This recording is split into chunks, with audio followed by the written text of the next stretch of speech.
Bismillahirrahmanirrahim. Assalamualaikum warahmatullahi wabarakatuh. Nama saya Muhammad Guntur Putra Utama. Saya salah satu mahasiswa Sekolah Tinggi Agama Islam Negeri Bengkalis dari Program Studi Manajemen Dakwah jurusan Dakwah dan Komunikasi Islam semester 1. Pada hari ini saya akan membuat video pembelajaran tentang teknik penulisan karya ilmiah, yaitu artikel, dengan dosen pengampu Bapak Reno Firdaus, ST, FSI.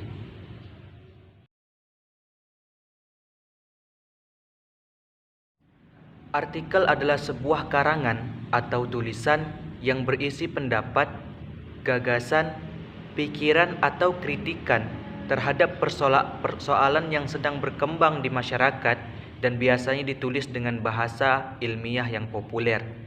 Artikel juga dapat didefinisikan sebagai tulisan tentang suatu permasalahan, termasuk pendapat dan pendirian penulis tentang suatu masalah.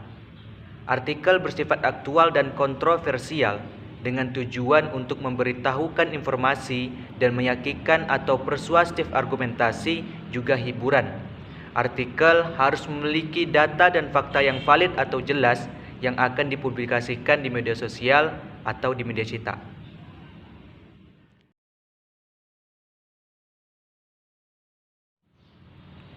Selanjutnya yaitu struktur artikel. Yang pertama adalah pendahuluan. Pendahuluan berisi tesis atau pernyataan pendapat yang berisi masalah yang diangkat atau yang menjadi topik permasalahan. Yang kedua adalah isi. Isi berisi argumentasi, dan argumentasi yang dikemukakan harus kuat dan berdasarkan fakta juga data. Biasanya di bagian isi dipaparkan pendapat atau opini dari suatu permasalahan yang dibahas dengan data dan fakta yang valid atau jelas. Jadi pokok-pokok permasalahan yang dibahas tadi di awal akan dibahas tuntas dan secara rinci pada bagian isi. Yang ketiga adalah penutup. Penutup biasanya berisi saran, kesimpulan, dan harapan untuk kedepannya.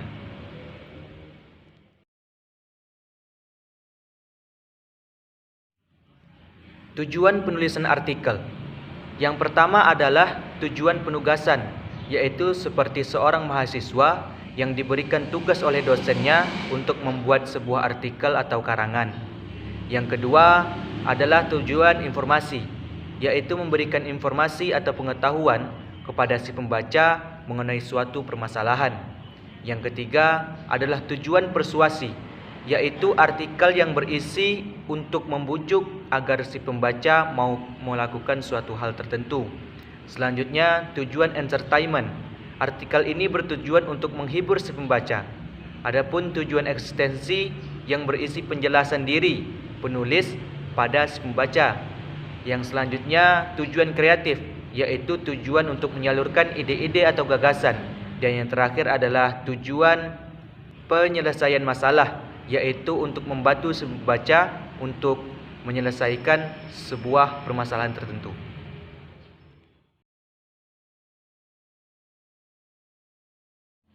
Selanjutnya yaitu sistematika penulisan artikel. Yang pertama kali harus ditulis adalah judul artikel. Selanjutnya adalah nama penulis dan alamat lengkap seperti nama kampus, jalan, desa, kecamatan, kabupaten, provinsi, dan sertakan alamat email. Setelah itu, bagian selanjutnya adalah abstrak. Abstrak adalah ringkasan yang menggambarkan tujuan, latar belakang, dan hasil penelitian yang sering disebut juga dengan karya ilmiah mini. Abstrak ini biasanya terdiri dari dua bahasa, yaitu bahasa Indonesia dan bahasa Inggris. Dan yang paling terakhir dari bagian abstrak adalah kata kunci yang terdiri dari 3 sampai 5 kata. Selanjutnya ada tinjauan pustaka, hasil pembahasan, dan penutup. Terdapat perbedaan pada sistematika penulisan artikel hasil penelitian dan artikel hasil non-penelitian. Bedanya adalah pada penulisan artikel non-penelitian tidak adanya tinjauan pustaka dan tidak adanya hasil penelitian.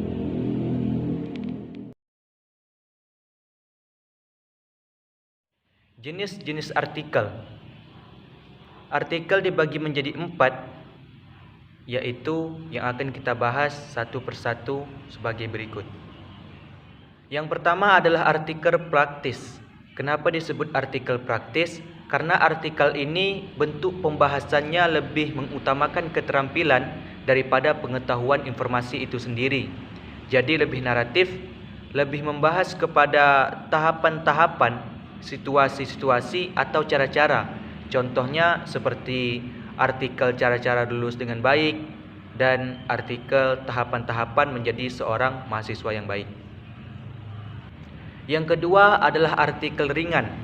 Artikel ini biasanya sering diselingi dengan humor atau candaan supaya kita sebagai pembaca tidak terlalu serius untuk membaca. Tetapi walaupun diselingi dengan candaan-candaan atau humor, artikel ini tetap bersifat informatif. Yang ketiga yaitu artikel opini. Artikel ini adalah artikel yang paling sering kita jumpai di media sosial ataupun surat kabar yang sifatnya resmi, baku, informatif, kemudian lebih serius. Yang terakhir adalah artikel ilmiah. Sesuai dengan namanya, artikel ilmiah adalah artikel yang berdasarkan hasil kajian atau penelitian. Jadi sifatnya lebih baku, lebih terstruktur, sistematis, yang lengkap dan bahasanya harus sesuai dengan kaidah penulisan karya ilmiah.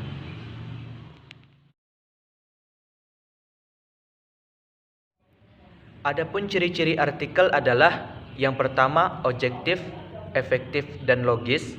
Yang kedua, memiliki data yang pasti. Yang ketiga, singkat, padat dan jelas. Yang keempat, informatif dan faktual. Yang kelima, menggunakan bahasa yang baku dan sistematis.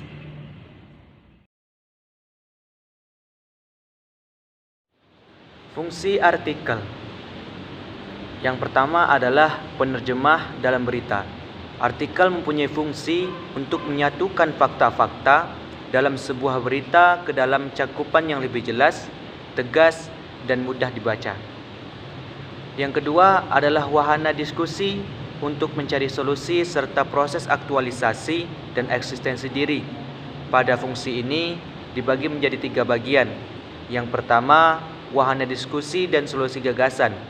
Selaku individu intelek, dirinya memiliki sikap mengenai sesuatu kebenaran, kejujuran, keadilan, demokrasi, menegakkan hukum, norma-norma sosial agama, atau suatu hal yang bersifat normatif juga diakui secara universal. Yang kedua adalah sarana kontribusi pemikiran untuk memberi solusi terhadap suatu permasalahan. Dan yang ketiga adalah sarana aktualisasi sekaligus untuk eksistensi diri. Demikianlah video yang saya buat sebagai tugas dari mata kuliah Teknik Penulisan Karya Ilmiah dari materi penulisan artikel, dari bagian pengertian, tujuan, fungsi, struktur, sistematis dan lain-lain. Semoga video ini bermanfaat. Menyadari masih banyak kekurangan dari berbagai segi dalam video tersebut, maka dari itu saya memohon maaf serta meminta saran, kritikan, dan masukan untuk lebih baiknya pembuatan video-video yang akan datang. Terima kasih.